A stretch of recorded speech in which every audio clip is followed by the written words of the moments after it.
So we shut down the country and spent $1 trillion and made everyone wear masks and huddle at home.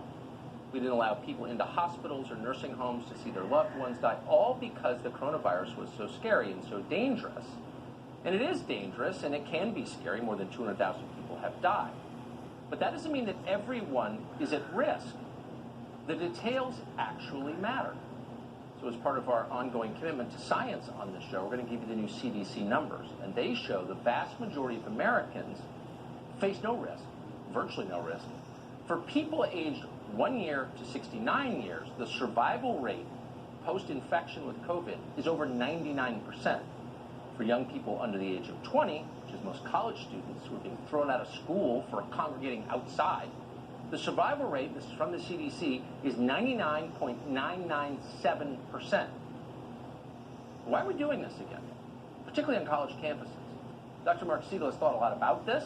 He's covered this story from day one. He's, of course, our Fox News medical contributor. We're happy to have him on tonight. Doctor, good to see you.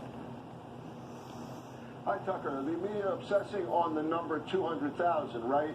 We're looking at both sides of this. We're looking at the death rate. We're looking at the number 200,000. We take it very seriously. But we're also looking at this good news about survival improving, increasing. Now, first, on the 200,000, I want to point out that a new study out of Oxford showed that over 30% of those deaths are not COVID. There are other causes, and they also happen to have COVID. The second point about that is that most of the deaths, 35 to 50% are still occurring in nursing homes, and a lot of that is preventable. But that's why the statistic you just said, that over the age of 70 is where the deaths are occurring. Under 70, it's almost impossible you're going to die, and yet from COVID. And yet fear messaging continues. Everyone out there, if you have a COVID diagnosis, I bet it percolates in your brain that it could be you. Now, why is the survival in...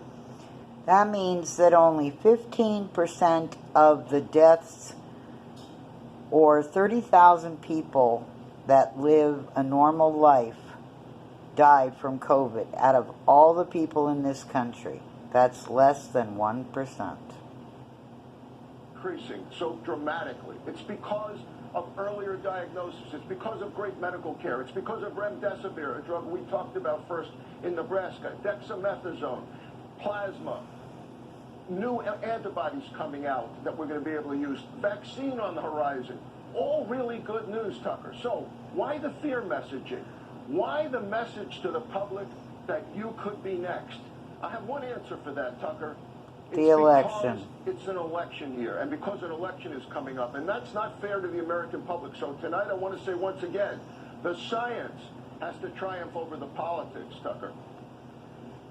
So the American population voted Trump into office in 2016, and this is our long-awaited punishment.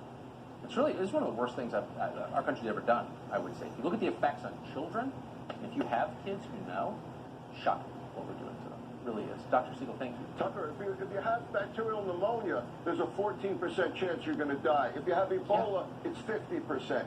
Here, if you're under 70, it's almost zero. Tucker? Yeah, spinal meningitis kills a lot more college students than COVID. Great to see you. Well, it might seem that